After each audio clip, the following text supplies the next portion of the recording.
sebelumnya saya mau mohon maaf dahulu karena sebenarnya kelompok kami ada 3 orang dan satunya masih berhalangan hadir. Dan saya juga mohon maaf karena masih belum bisa on cam karena masih di kerjaan. Baik, saya jelaskan dahulu untuk proyek kami ke depannya seperti apa. Jadi kami di sini melakukan proyek untuk memenuhi tugas dari proyek fasilitas pembelajaran. Di sini kami ingin membantu untuk penyelesaian masalah yang ada di tempat laskar belajar. Jadi tahap-tahapannya yang pertama kami akan melakukan observasi dahulu untuk menentukan masalahnya yang ada apa saja.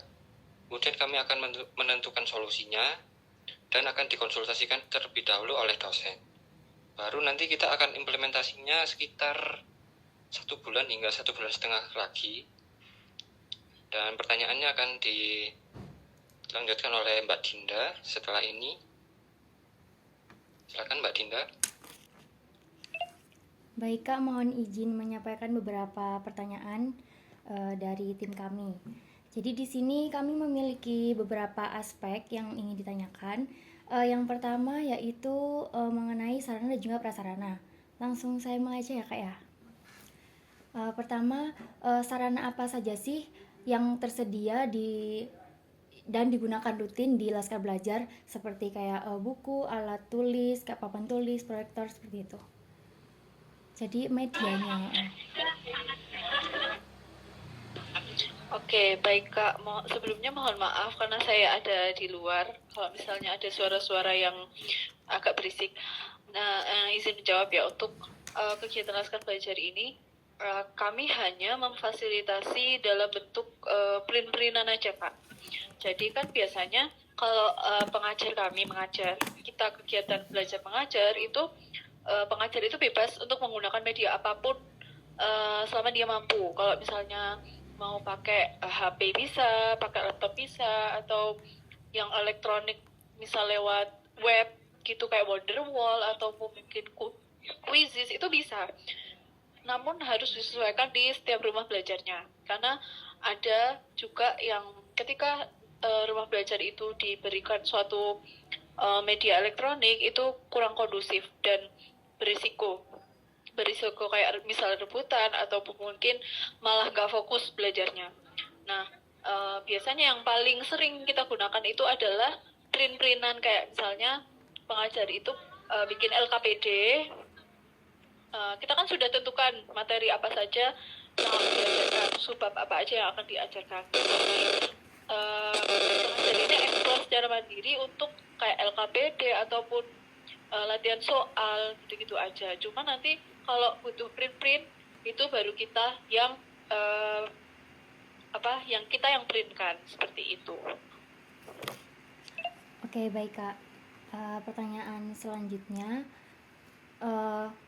apakah ada tantangan atau kendala terbesar yang dihadapi oleh Laskar Belajar terkait perawatan dan optimalisasi sarana dan juga prasarana yang sudah ada?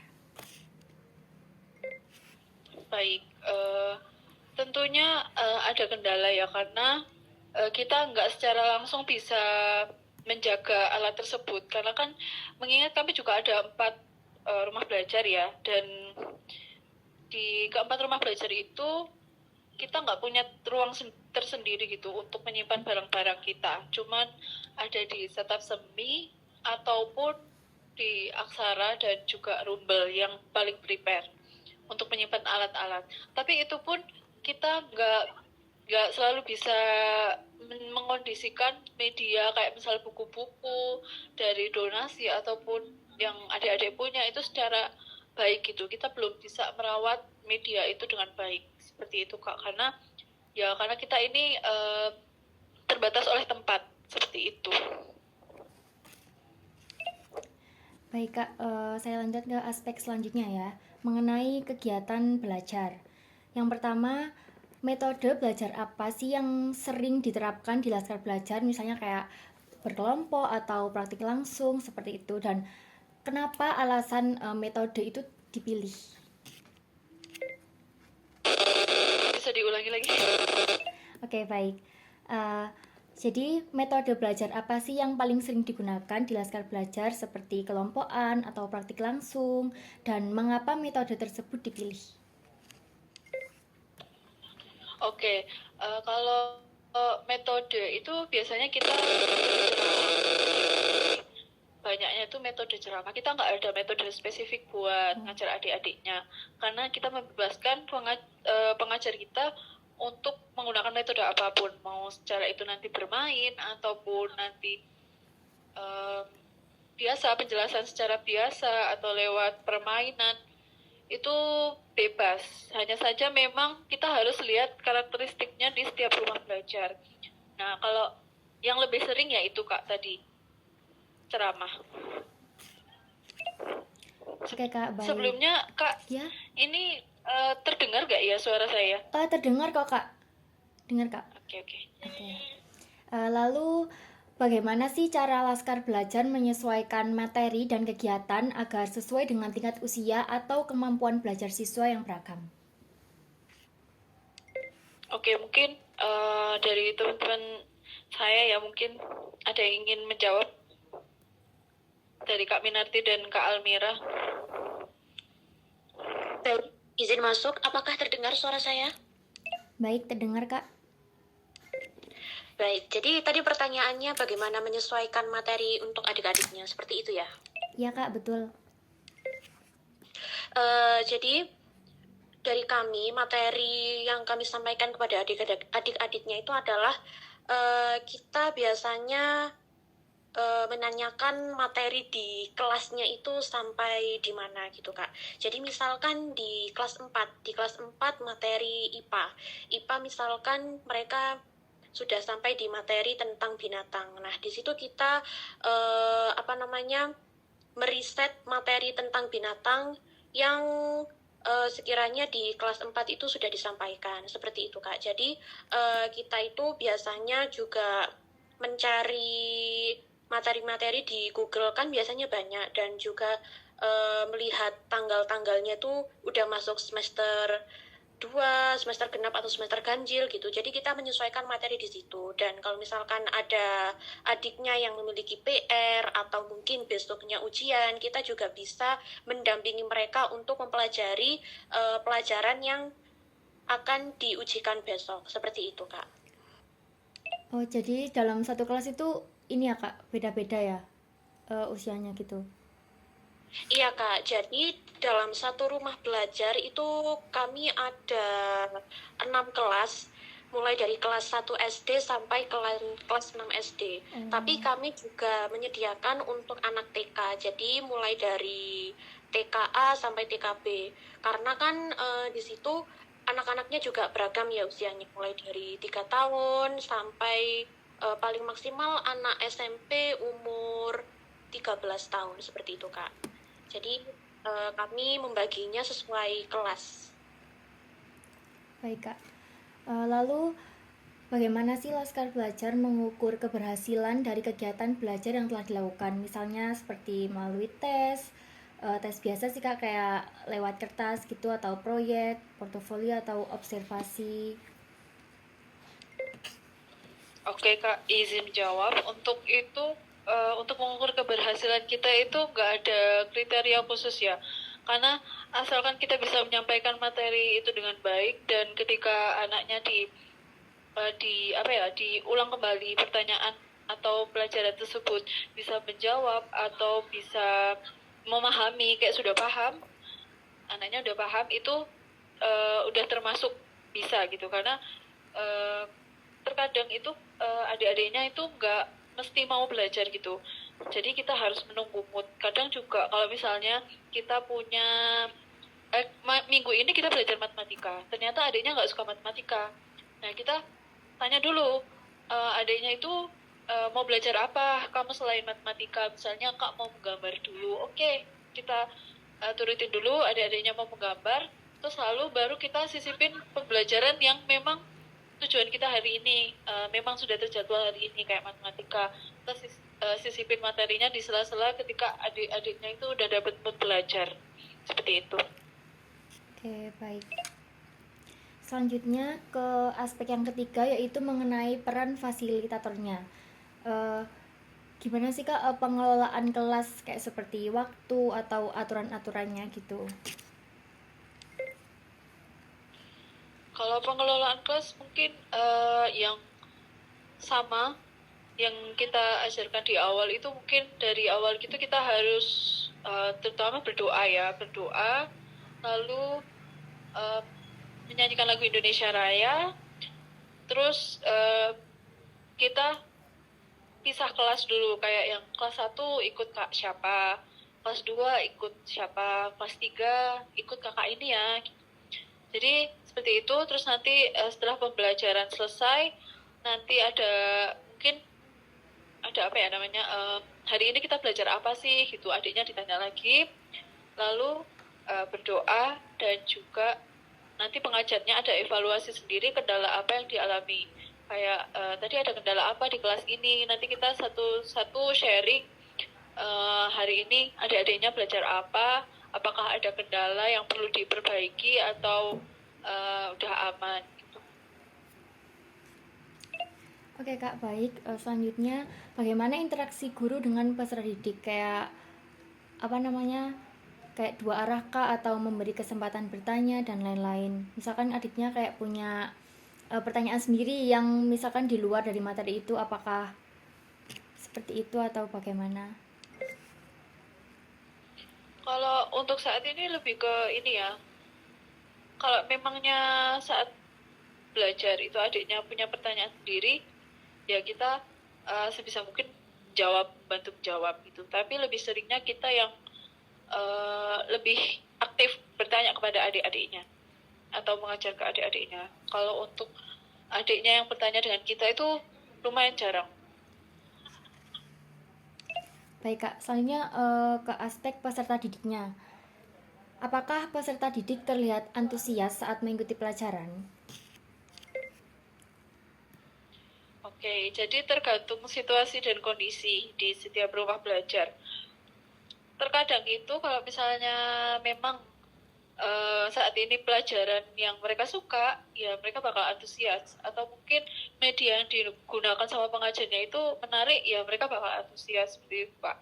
Karena mereka kan udah tahu kalau pembelajaran itu ya gitu-gitu aja. Itu kadang ya ada yang malas-malasan datang seperti itu. Oke, baik Kak. Selanjutnya, kesulitan seperti apa yang dialami oleh peserta didik? Misalkan kayak setiap anak kan beda-beda kayak daya serapnya ke pelajaran. Mungkin ada yang kurang nyantol, ada yang ya anak-anak lah Kak, kayak gitu. Kalau untuk itu ya memang beda-beda ya. Tapi kita lihat dulu kalau kita menyampaikan materi ini apakah adiknya paham. Kalau misalnya emang belum paham, itu disesuaikan, kayak misalnya pelan-pelan atau mungkin pakai cara lain yang awalnya dijelasin itu nggak paham, kita pakai gambar atau kita pakai tulisan seperti itu sih Kak, kayak menyesuaikan dengan anaknya aja. Oke Kak, baik. Ya, silakan Kak. Mungkin ada tambahan mungkin dari teman-teman lain.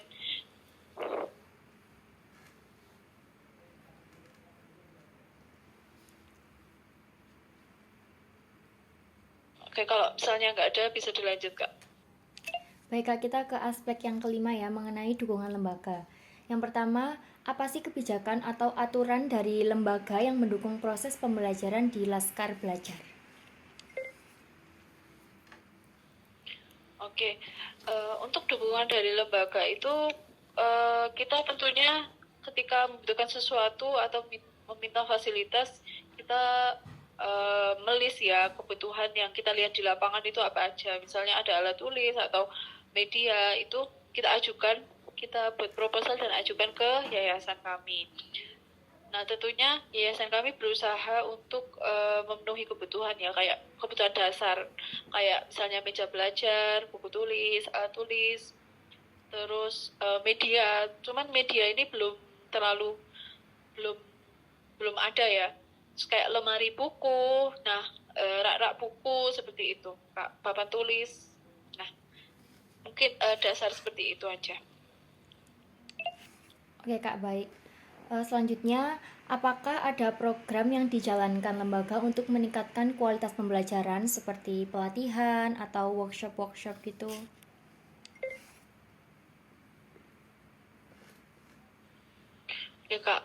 Kalau itu untuk tahun ini belum ada ya. Lebih ke sosialisasinya malah lebih ke pengajarnya, bukan pengajarnya tapi tentang kerelawanan, bukan tentang media yang spesifik ke media pembelajaran gitu.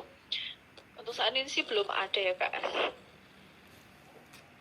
Mungkin dari kegiatan proker kami misalnya, kan ada proker kami salah satunya Volasber, itu tentang eksperimen. Nah eksperimen ini kan tentunya juga tentang belajar dan sambil bermain ya. Itu kan kita buat sesuatu eksperimen. Nah itu mungkin salah satu media untuk belajar sains atau lingkungan atau pengetahuan alam seperti itu. Tapi untuk kegiatan lain kayak misal mapel lain kayak bahasa Inggris atau apapun itu belum terlalu diperhatikan. Oke, baik. Kemudian kita ke aspek yang keenam mengenai permasalahan. Yang pertama, apakah ada kendala utama yang dihadapi oleh fasilitator atau pengajar dalam melaksanakan pembelajaran? Misalkan dari segi fasilitas atau yang lainnya. Oke, kalau yang saya lihat selama ini itu terkadang itu kalau dalam fasilitas pengajar itu pengen menggunakan fasilitas lain selain LKPD kayak lembar kerja yang hasil pendisiplinan itu. Cuman dari kita ini merasa itu masih sulit dilakukan, kayak misalnya dari pengajar itu mau bikin ini Kak, mau kegiatan outdoor butuh ini itu kayak kurang efektif untuk dilakukan, dan kita belum bisa memenuhi selain menggunakan itu LKPD atau pendisiplinan tersebut seperti itu. Mungkin dari teman-teman lain ada yang ingin menambahkan? Izin masuk. Baik, Kak.